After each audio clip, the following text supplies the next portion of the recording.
많이 읽습니다. 그렇죠? 신약 성경에 나오는 모든 것들이 다 초대교회 성도들의 삶의 모습인데, 사실 우리가 글로 읽으면서 짐작은 하죠.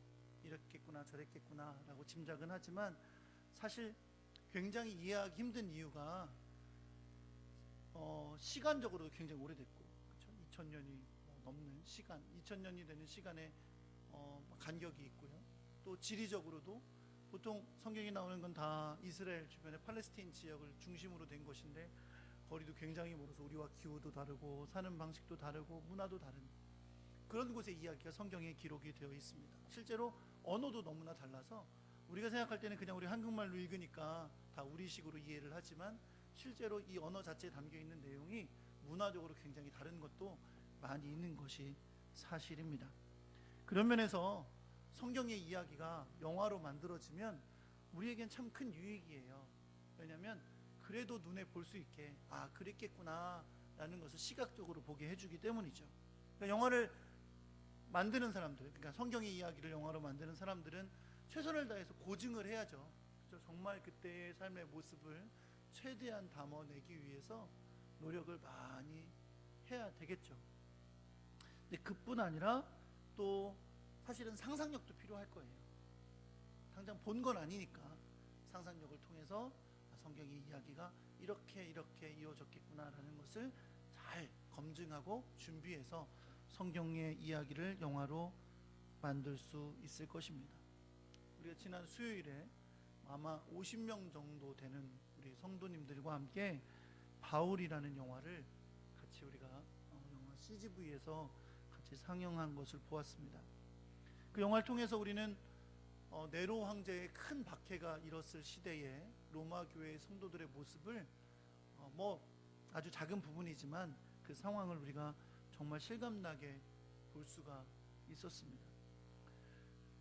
그들이 큰 박해, 언제 죽을지 모르는, 그냥 영화의 그냥 모습으로 장면으로 얘기하자면 그냥 길가에다가 무슨 가로등 세워두듯이 나무를 세워서 예수 믿는 사람을 불에 태워 죽이는 그런 박해의 시대에 예수 그리스도를 믿는 주님의 제자들이 믿음을 지키고 신앙생활하는 그 모습을 우리가 간접적으로나마 그 영화를 통해서 볼 수가 있었던 거죠. 여러분은 어떻게 보셨는지 잘 모르겠지만, 저는 우리가 얼마나 그 시대에 비해 편안하게 신앙생활하고 있는지, 얼마나 쉽고 안전한 상태에서 신앙생활을 하게 되는지를 보면서 많이 반성하게 됐어요. 요즘 막 한국교회 위기에 대해서 엄청 얘기하고 마치 금방 한국교회가 망할 것처럼 막 그렇게 위기를 얘기하는 분들이 많이 계시지만, 그 영화를 보면서 저는 사실 솔직히 느꼈어요. 우리가 얘기하는 위기는 위기도 아니구나. 문 밖에 나가서 내가 예수 믿는다는 이유로 죽을 수 있는 그런 세상에서 믿음을 지키며 사람들에 비하면 우리가 말하는 위기는 위기도 아니구나 라는 생각도 하게 됐습니다. 그리고 우리는 그 순교의 신앙으로 우리에게 오게 된 이 신앙이 얼마나 귀한 것인지, 그들이 믿음을 지키고 복음을 전하는 일을 그치지 않았기에 우리에게 지금도 복음이 전해져서 우리가 예수 그리스도의 놀라운 은혜를 맛보며 살아가는 복을 누리게 된 줄 믿습니다.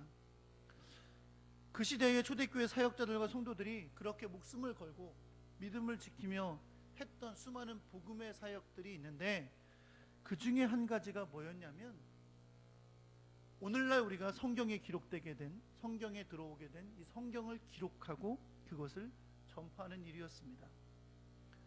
영화를 보신 분들은 아시겠지만, 그 영화에 보면 사도 바울이 물론 주인공이지만 사도 바울처럼 굉장히 중요한 역할을 감당하는 사람이 한 사람이 나와요. 그 사람이 누가라는 사람입니다. 사실 여러분, 그 누가를 연기했던 사람이 전에 패션 오브 크라이스트라는 영화 있었죠? 있었는데 그때 예수 역할을 했던 사람이에요. 그 사람이 이번 바울의 영화에서는 누가로 나왔는데요. 누가가 사도 바울을 찾아가죠. 감옥에까지 다양한 방법을 통해서 들어가서 사도 바울이 복음 전도 여행을 했던 그 행적들을 기록해서 성도들에게 위로의 메시지로 주기 위해서 기록을 합니다. 그것이 그렇게 해서 기록해서 나온 것이 사도행전이죠. 그렇죠? 근데 그 영화의 장면에 나오는 것처럼 누가가 기록한 것이 사도행전만이 아닙니다. 사도 바울의 행적을 통해 사도행전을 기록하기 전에 누가는 많은 사람들의 이야기를 모아서 예수님의 행적을 기록했어요. 예수님의 행적을 기록해서 나온 성경이 바로 여러분과 제가 오늘도 읽은 누가복음이라는 성경입니다. 자, 누가복음을 누가 썼다고요? 누가가 썼어요. 그러니까 어디 나중에 가서 사도행전은 누가 썼어요? 그러면 사도? 네, 그러시면 굉장히 창피한 겁니다. 네, 사도행전은 누가 썼어요? 네, 누가 썼어요? 이렇게 문제의 답이 있어요. 사도행전 누가 썼어요? 누가?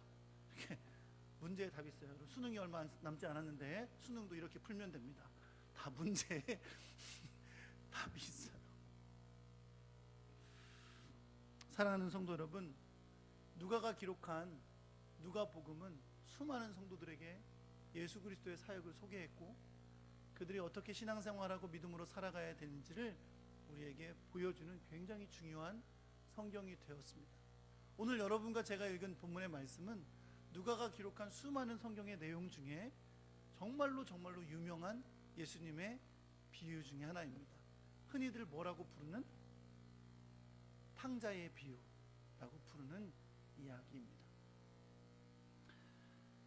사실 이 부에서 예수님께서 주목하고 계신 사람이 누굴까라는 질문을 던지면서 오늘 본문을 읽어보면 사실 이것을 사람들이 다 탕자의 비유 이렇게 부르기 때문에 이 비유의 내용의 주된 중심 인물이 탕자일 것이다 라고 생각합니다.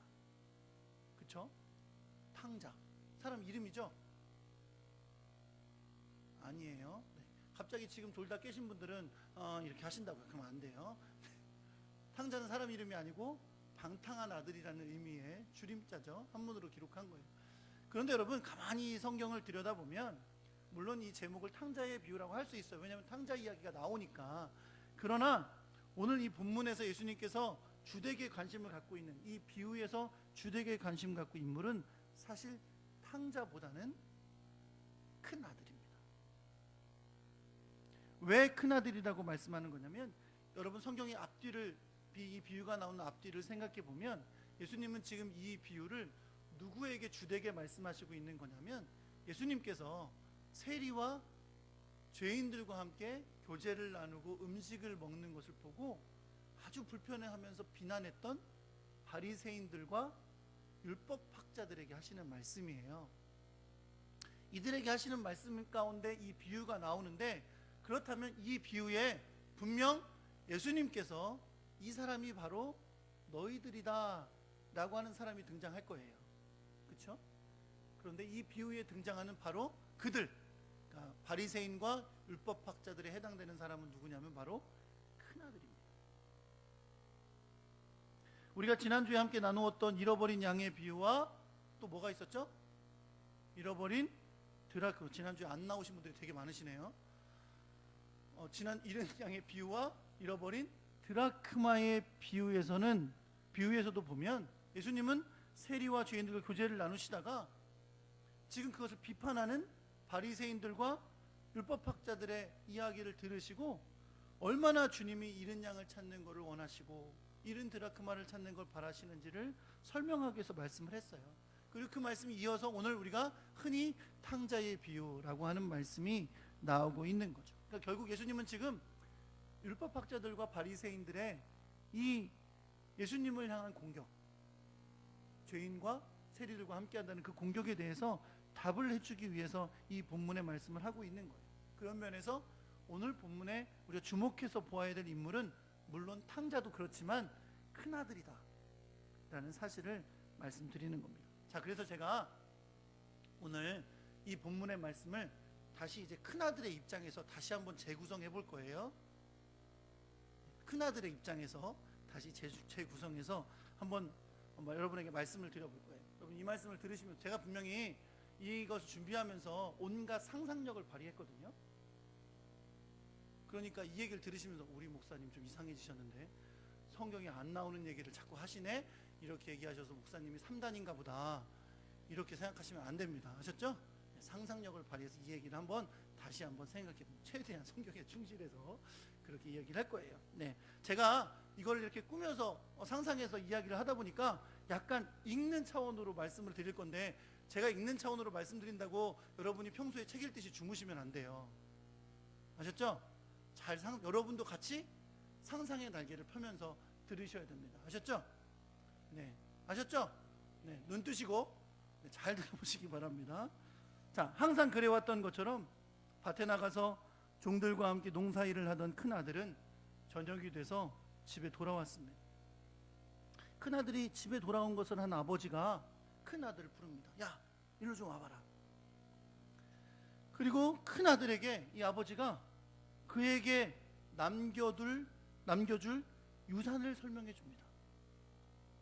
야, 내가 죽으면 너에게 내 유산을 남겨줄 건데 너에게 줄 유산은 이만큼이야. 그리고 네 동생은 이만큼을 받게 될 거야 라고 설명을 해주시는 거예요. 큰아들이 문좀 듣고 있자니까, 왜 아직도 건강하시고 저렇게 아직도 활발하게 활동하신 아버지가 갑자기 나를 부르더니 나와 내 동생의 유산에 대해서 설명을 해주지? 라고 속으로 생각했어요.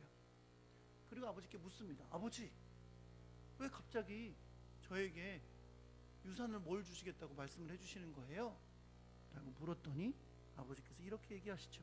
야, 네 동생이 오늘 나에게 오더니 아버지, 나에게 돌아올 분깃을 미리 나눠주세요 라고 부탁했어. 내가 작은 아들만 띄어서 줄 수 있냐? 이참에 네 것도 띄어서 줄 테니까 이만큼이 네 거라는 걸 알고 가져가. 큰아들은 이 얘기를 듣고 나서 동생한테 화가 났어요. 왜냐하면 그 당시에 아직도 건강하시고 돌아가시 직전도 아닌 아버지의 재산을 자기 분깃이라고 달라 그러는 것은 매우 폐륜적이고 악한 행동이기 때문에 그렇습니다. 하지만 동시에 그런 무례하고 악한 동생과는 달리 자기 자신은 이제 나는 오히려 이럴 때 더 아버지에게 좋은 아들이 돼야지, 저런 나쁜 동생놈처럼 하지 말고 좋은 아들이 돼야지 라고 생각하고 아버지에게, 아버지, 물론 아버지께서 저에게 그 분깃을 주셨다고는 하지만 제가 지금 그걸 받진 않겠습니다. 그냥 아버지랑 저는 잘 살고 있잖아요. 그러니까 그렇게 알겠고요, 그냥 저는 평소처럼 똑같이 아버지를 잘 섬기며 살겠습니다 라고 답합니다. 무슨 일이 있었냐는 듯 매일을 전처럼 살아가던 큰아들이 며칠 후에 일을 마치고 돌아와서 깜짝 놀랄 이야기를 듣게 됩니다. 그건 바로 자기 동생이 아버지와 자기를 떠나서 자기가 아버지께 받은 분깃을 가지고 멀리 떠나갔다는 거예요. 큰아들은 도무지 동생의 행동이 이해가 가지 않았습니다. 그리고 물론 걱정도 됐고요. 그러면서 생각하기는 그래도 그리 멀리 가지는 않겠지, 주변에서 살겠지 라고 생각했어요. 그러면서 또 다짐합니다. 야, 동생놈도 떠났는데 내가 아버지한테 더 잘해야지. 내가 장남인데 더 아버지를 위해서 더 열심히 일하고 아버지를 잘 섬겨야지 라고 굳은 결심을 하게 됩니다. 큰아들이 처음에 생각했던 것과 달리 동생은 생각보다 훨씬 더 먼 곳으로 떠나갔고, 그래서 오랫동안 그의 소식을 들을 수가 없었습니다.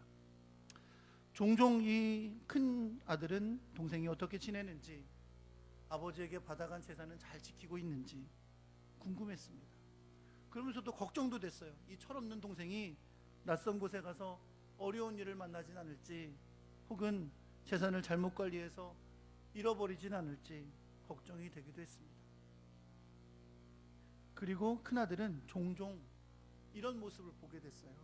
날마다 동생을 걱정하시면서 문 밖에 나가서 혹시 작은 아들이 돌아오지 않을까 먼 곳을 내다보시는 아버지를 자주 보게 됐습니다.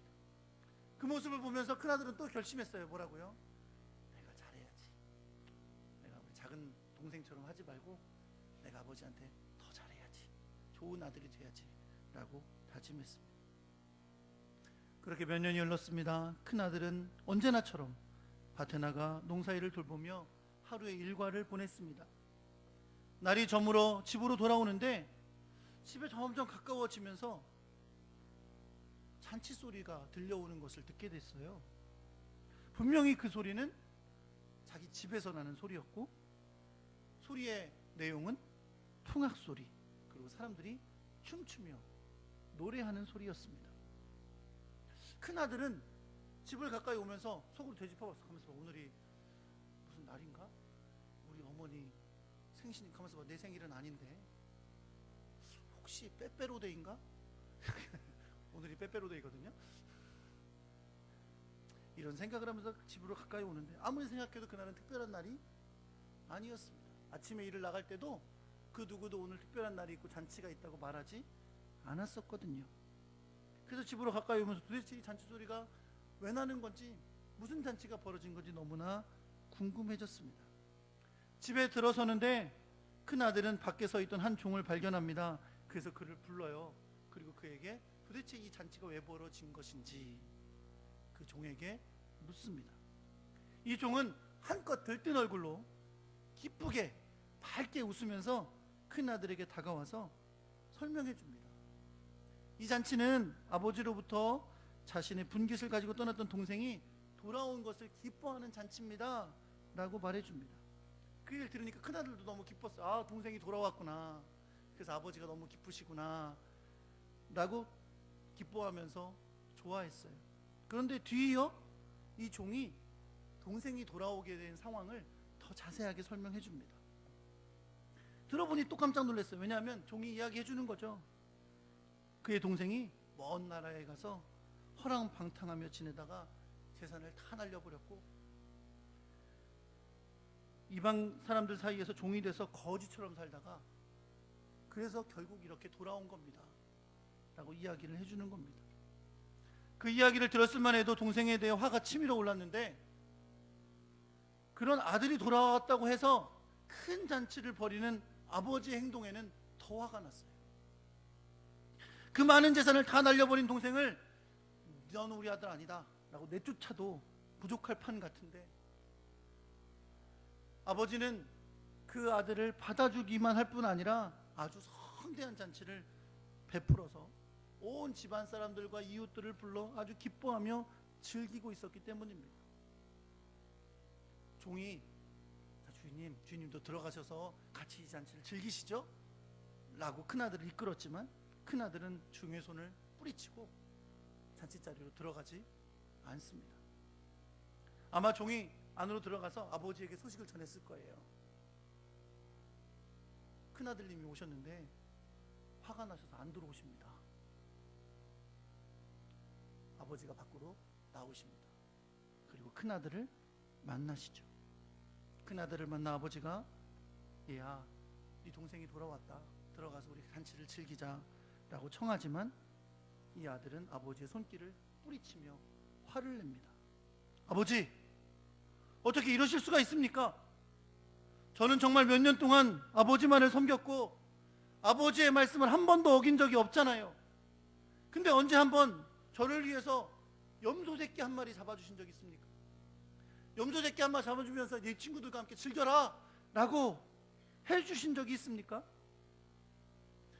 큰 아들이 화내는 걸 들은 아버지가 다소 당황한 얼굴을 했습니다. 아들의 불평은 이어집니다. 그런데 저놈은 아버지께 재산을 가지고 나가서 창녀들과 놀고 허랑방탕하고 술 마시고 악하게 행하다가 재산 다 날리고 돌아왔는데 아버지는 그런 놈들을 위해서 살찐 송아지를 잡으셨어요? 어떻게 그러실 수가 있습니까? 저는 도무지 이해가 안 갑니다. 이렇게 화를 내면서 말하는 아들을 바라보는 아버지의 눈이 촉촉하게 젖어 있었습니다. 아들의 불평을 다 들은 아버지는 그 촉촉한 눈으로 그 아들에게 이렇게 말합니다. 아들아, 그래, 내 말이 맞다. 너는 정말 나에게 충실되고 좋은 아들이었지. 그래서 정말 고맙고 기쁘게 생각한단다. 하지만 생각해 보렴, 너는 항상 나와 함께 있었잖아. 그러니 내 것이 다 네 것이나 다름없잖니. 그런데 네 동생은 사실 죽었다가 살아난 것이나 다름없고 내가 잃어버렸다가 다시 얻은 거란다.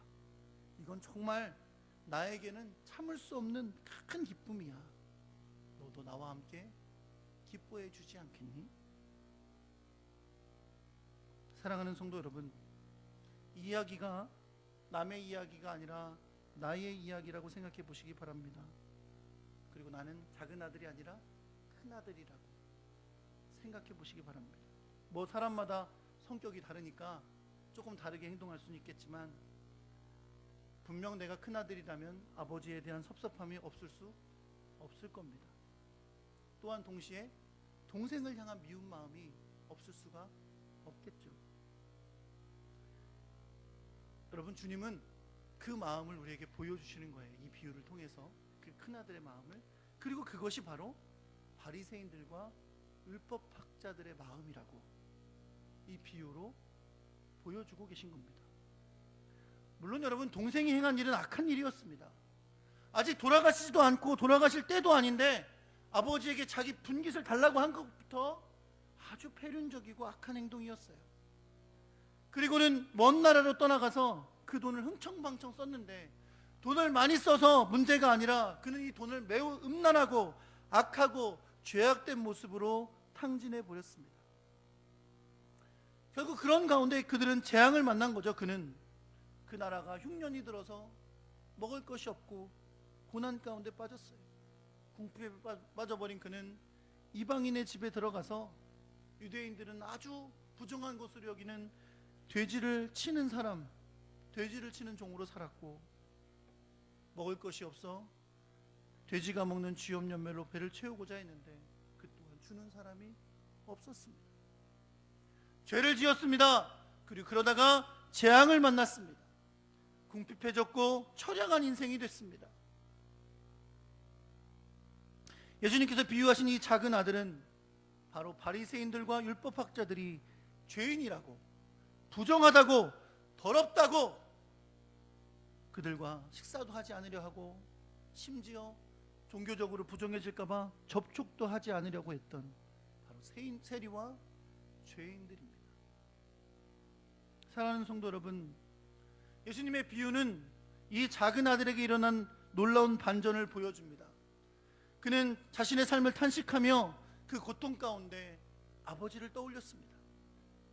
그 아버지의 집의 종들이 누리는 풍성함을 기억했습니다.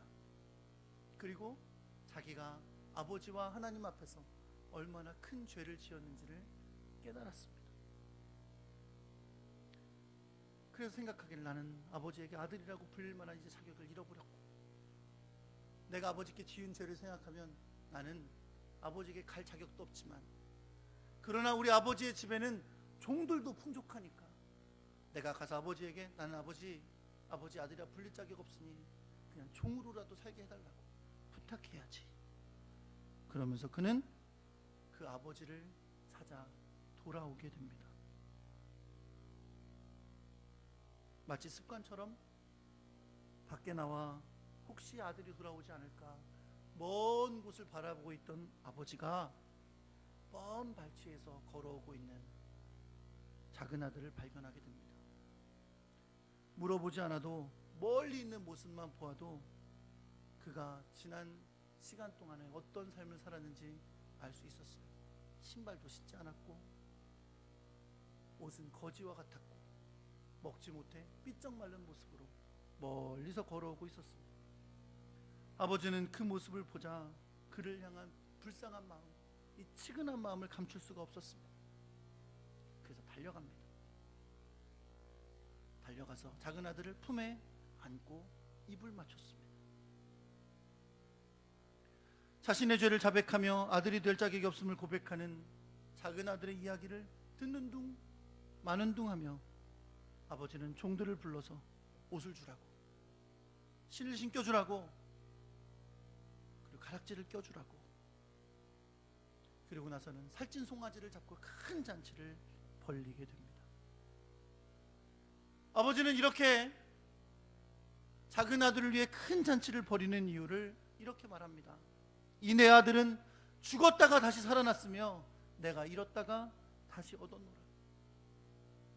이 말은 아버지뿐만 아니라 잔치에 참여한 모든 사람들의 마음을 기쁘게 하는 이유가 됐습니다. 이제 다시 큰아들과 나누는 대화로 돌아오겠습니다. 아버지께 서운함으로 불평하는 큰아들에게 아버지는 동일한 말을 했습니다. 이 내 동생은 죽었다가 살아났고 내가 잃었다가 얻었기 때문에 우리가 즐거워하고 기뻐하는 것이 마땅하다. 하나님께 범죄해서 아수르에게 북왕국 이스라엘이 멸망당했어요. 그리고 남왕국 유다는 바벨론에 의해 멸망당하고 포로로 잡혀가서 70년 동안 유배 생활을 보냈습니다. 고레스 왕 원년에 고레스 칙령으로 인해 많은 유대인들이 돌아오긴 했지만 사실 여전히 수많은 이스라엘 백성들은 여러 곳에 흩어져 살았어요. 그들은 그러한 시간들을 보내면서 자기들에게 닥쳤던 고난과 심판이 하나님의 율법을 알지 못하고 지키지 않은 불순종의 결과임을 깨달았습니다. 그래서 고레스 칙년으로 말미암아 예루살렘으로 돌아오게 된 많은 사람들은 이전보다 더 철저히 율법을 지키는 삶을 살기 시작하고요. 그 중에 몇몇 종파들은 그것도 더 철저하게 율법뿐만 아니라 또 다른 정결 규정을 만들어서 정결하게 사는 삶을 바라고 원하며 살게 됩니다. 그 대표적인 사람들이 바로 바리새인들이고, 바리새인들의 상당수가 포함된 사람들이 바로 율법학자들입니다. 그들은 율법을 지키며 사는 것, 율법을 지키기 위해서 정결 규정을 지키는 것, 이것이 그들이 하나님을 기쁘시게 하고 구원받는 유일한 길이라고 여기며 철저하게 지키며 살았습니다. 그런데 그들은 본인들만 지키며 사는 것이 아니라 그것을 지키지 않는 사람들과 분리하고 그들을 철저히 죄인으로 정죄하며 용납해주지 않았습니다. 예수님이 그런 세리들과 죄인들과 교제하며 식사를 나누었기 때문에 이들은 예수님의 행동을 용납할 수가 없었던 거죠. 그러나 사랑하는 성도 여러분, 예수 그리스도로 인해 시작된 하나님의 나라는 그런 나라가 아니었습니다. 하나님의 나라는 죄에 빠져 사망과 고통에 빠진 자들을 향한 하나님의 불쌍히 여기심으로 시작된 나라였습니다. 주님은 오늘 우리가 함께 나누는 비유에서 그들을 불쌍히 여기는 마음으로 날마다 문 밖에서 혹 작은 아들이 돌아오지 않을까 기다리시는 그 아버지의 모습으로 오늘 본문 가운데 등장하셨습니다. 잃어버렸던, 아니 죽었던 아들이 돌아오면 그를 안아주시고 새 옷과 시신을 신겨주시고 가락지를 끼워주셔서 아들의 신분을 회복시켜주시는 그 불쌍히 여기는 기다리시는 아버지로 오늘 본문 가운데 등장하십니다. 아들이 돌아온 기쁨을 견디지 못해서 송아지를 잡으며 큰 잔치를 벌이는 그 아버지로 오늘 본문에 등장하십니다. 단 한 가지 문제는 이 기쁨에 함께할 수 없었던 큰아들이에요. 아버지의 좋은 아들이었습니다. 아버지를 열심히 일하고 아버지의 말을 한 번도 어긴 적이 없어요. 철저하게 명령대로 살았어요. 그런데 그들은 아버지의 마음을 알지 못했어요. 그래서 아버지의 마음에 기쁨이 넘치는 것에 함께 동참하지를 못했던 거죠. 같은 마음으로 동생의 귀환을 기뻐해 주지 못한 큰 아들의 모습이 바로 바리새인들과 율법학자들의 모습이었습니다. 그런데 혹시 그 모습이 우리의 모습은 아닐까요? 신앙생활 편하게 하고 싶습니다. 그렇죠? 마음의 평안도 누리면서 별로 어려운 일을 하지 않으면서 주일이 되면 그래도 주일이니까 깔끔하게 옷 입고 예배 나오고 성도가 감당해야 될 최소한의 의무를 잘 감당하면서 그렇게 신앙생활을 할 수 있습니다. 그러다 보면 시간도 지나고 직분도 받고 교회에서 삶의 일부로 교회 생활을 하면서 지낼 수도 있습니다. 그것이 나쁘다는 것이 아닙니다. 그건 하나님 기뻐하시는 일이고 하나님 안에서 살아가는 우리들의 모습입니다. 그러나 여러분, 우리가 한 가지 잊지 않아야 될 것이 있습니다. 주님은 아직도 날마다 문 밖에 나가 잃어버린 아들을 기다리신다는 거예요. 죽어버린 아들, 잃어버린 아들을 지금도 기다리시며 먼 곳을 바라보고 계신다는 겁니다. 우리는 내가 아버지 집에서 행하는 일로 인해 하나님이 주시는 복을 누리고 내가 주님으로부터 얻는 기쁨을 누릴 수 있어요. 그러나 아버지는 아직도 집 밖으로 나가고 계세요. 아직도 기다리시며 찾으시며 잃어버린 아들을 기다리고 계십니다. 왜요? 그 아들의 돌아옴에 아버지의 기쁨이 있기 때문에 그렇습니다. 교회가 큰 교회가 되고 싶어서, 재정도 빵빵한 교회가 되고 싶어서, 사회에 영향력 있는 무슨 큰 교회가 되고 싶어서 전도하자고 선교하자고 하는 거 아닙니다. 그게 주님의 마음이니까. 잃어버린 영혼을 찾아 나가시는 기다리는 아버지의 심정이니까 우리가 그 하나님의 마음에 도구로 사용되기를 예수 그리스도의 이름으로 축원합니다. 주님의 기쁨이 나의 기쁨이 되고 주님의 마음이 나의 마음이 되어 주님을 위해 사용되는 아름다운 교회가 되기를 우리 주 예수 그리스도의 이름으로 축원합니다. 여러분과 저도 탕자였습니다. 그런데 그때 아버지가 기다리셨어요. 문 밖에 나와서 우리가 돌아오기를 기다리셨습니다. 우리에게 복음이 전해지기에 수많은 사람들은 믿음을 지키며 죽어가며 피 흘리며 우리에게 복음을 전했습니다. 그래서 우리가 이제 주님 안에서 하나님의 자녀가 된 거예요. 나 됐으니까 된 게 아니죠. 아버지가 아직도 나가시거든요. 잃은 영혼을 찾아라. 아버지가 아직도 나가서 기다리고 계세요. 그 기쁨에 동참하는 하나님의 사람 되기를 예수 그리스도의 이름으로 축원합니다. 아들이 돌아올 때 기뻐하시는 그 모습, 잔치를 벌이시는 그 모습, 그 모습에 내 기쁨도 함께하는 그런 여러분과 제가 되기를 우리 주 예수 그리스도의 이름으로 축원합니다. 한문에 동감이라는 말이 있어요. 그죠? 공감이라고 하기도 하고 동감이라고 하는 말. 뭐라고 할 때 쓰는 말이에요? 나도 같은 마음이라고. 여러분과 제가 하나님의 마음과 동감되는 귀한 복이 있기를 예수 그리스도의 이름으로 축원합니다. 주님의 일에 기쁨으로 참여하며 같은 주님의 기쁨을 누리는 여러분과 제가 되기를 우리 주 예수 그리스도의 이름으로 축원합니다.